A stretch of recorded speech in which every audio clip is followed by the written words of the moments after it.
Hello everyone, कैसे हैं आप सब। उम्मीद करती हूँ हमेशा की तरह आप सब बहुत अच्छे होंगे। दोस्तों, रोज़ की तरह आज फिर से लेकर आ चुकी हूँ बहुत ही यूज़फुल वीडियो। मैंने आज शेयर किए हैं कुछ ऐसे टिप्स और ट्रिक्स जो आपके डेली लाइफ में आपके बहुत काम आएंगे। तो वीडियो को एंड तक ज़रूर देखिएगा। वीडियो ज़रा सा भी हेल्पफुल लगे तो लाइक शेयर ज़रूर कर लीजिएगा। तो चलिए शुरू कर लेते हैं आज का ये हमारा वीडियो। आज की मेरी पहली टिप है झाड़ू को लेकर। जब भी हम नई झाड़ू खरीद कर लेकर आते हैं तो साथ में हमें इस तरीके का पैकेट ऊपर से मिलता है जिसमें ये झाड़ू पैक रहता है।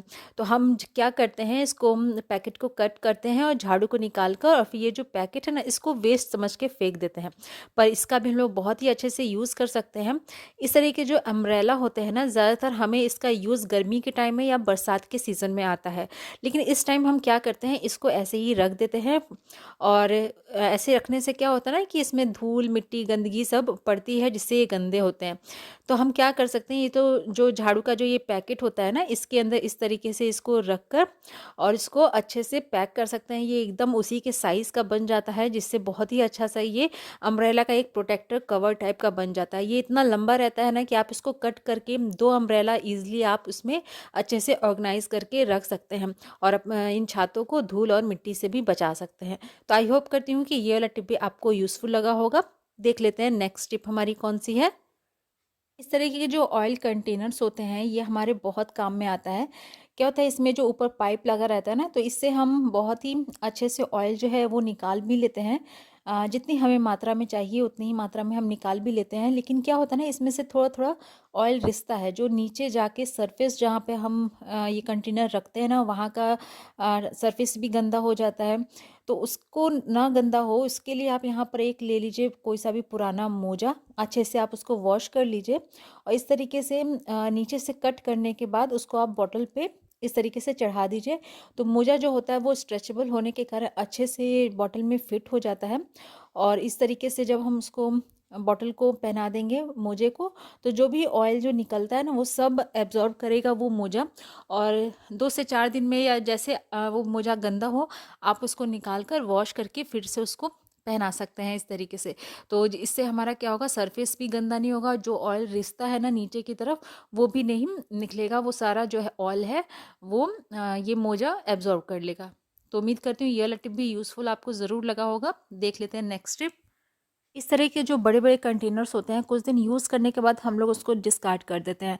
पर इनको भी हम लोग बहुत ही अच्छे से अपने किचन में यूज़ कर सकते हैं। हमारे किचन में ऐसे बहुत सारे टूल्स होते हैं, बर्तन होते हैं जिनको हम इधर-उधर रख देते हैं, वो गंदे भी होते हैं। या फिर अगर आपका किचन छोटा है ना, तो वो इधर-उधर पड़े रहते हैं जिससे हमारा पूरा किचन जो है वो मेसी लगता रहता है।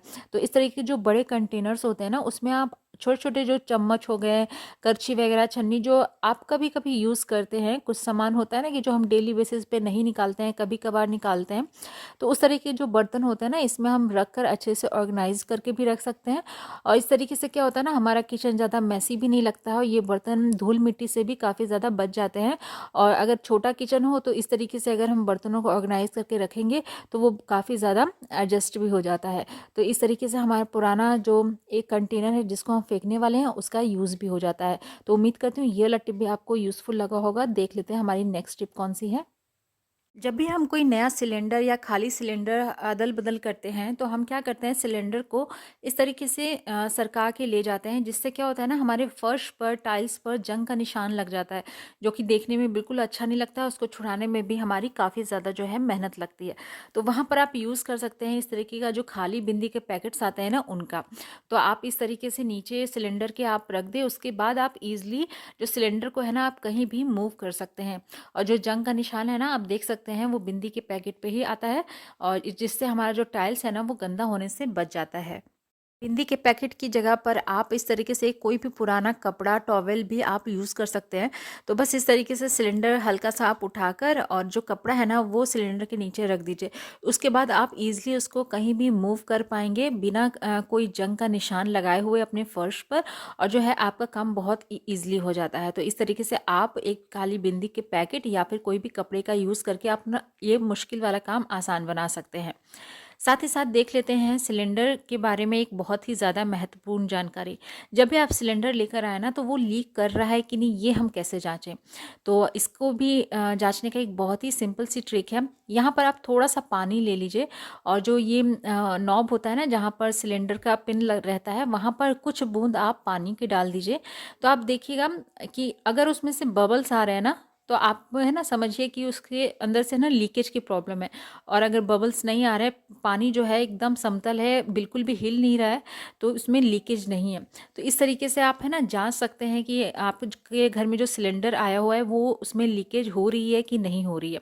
और साथ ही साथ जो हम सिलेंडर की एक्सपायरी डेट है ना, वो भी जान सकते हैं, क्योंकि ये हमारी सेफ्टी के लिए बहुत ही ज़्यादा इम्पॉर्टेंट है कि इसकी जानकारी हम रखें।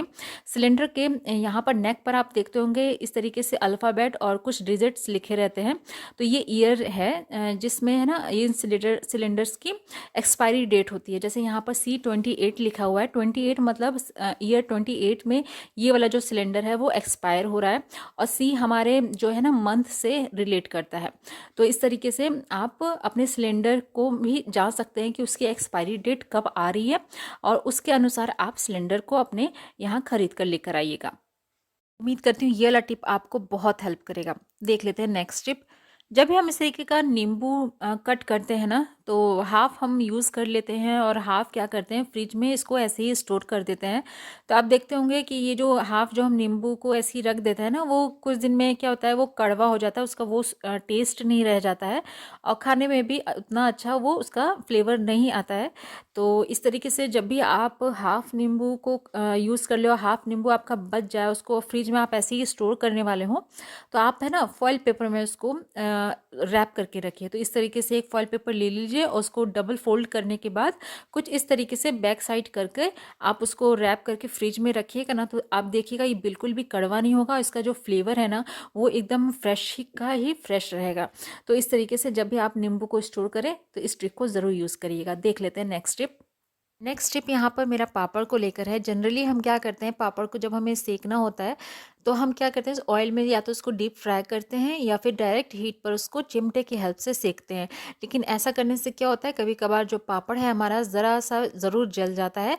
तो उसकी जगह पर आप क्या कर सकते हैं, इस तरीके से एक तवा बहुत ज़्यादा आप गर्म कर लीजिए, उसके बाद उस पर पापड़ रखिए और एक कपड़े की हेल्प से उसको अच्छे से प्रेस करते हुए घुमाते जाइए। तो आप देखिएगा पापड़ जो है ना बहुत ही अच्छे से सिक जाता है और कहीं से भी ये बिल्कुल भी जलेगा नहीं, और ये खाने में भी बहुत ज़्यादा टेस्टी लगता है। ऐसा नहीं है कि ये ऐसे हमने तवे पे सेका है तो ये सौगी लगे या फिर इसका टेस्ट उतना अच्छा ना आए।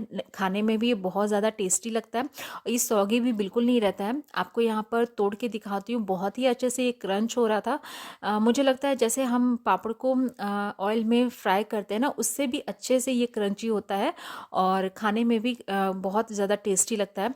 तो जब भी आप पापड़ को अगर आप ऑयल में नहीं छानना है, तो एक बार इस तरीके से उसको तवे पर सेक कर देखिएगा। आई होप ये वाला टिप भी आपको ज़रूर यूज़फुल लगा होगा। दोस्तों यहीं पर आज की वीडियो का मैं एंड करती हूँ। उम्मीद करती हूँ ये सारे टिप्स और ट्रिक्स आपको लाइफ में कभी ना कभी ज़रूर काम आएंगे। वीडियो अच्छा लगा है तो लाइक शेयर ज़रूर करिएगा। चैनल पर अगर आप पहली बार आए हैं तो प्लीज़ सब्सक्राइब करना ना भूलिएगा। कल फिर मिलती हूँ एक नए वीडियो के साथ, तब तक के लिए अपना ख्याल रखिए। Good bye.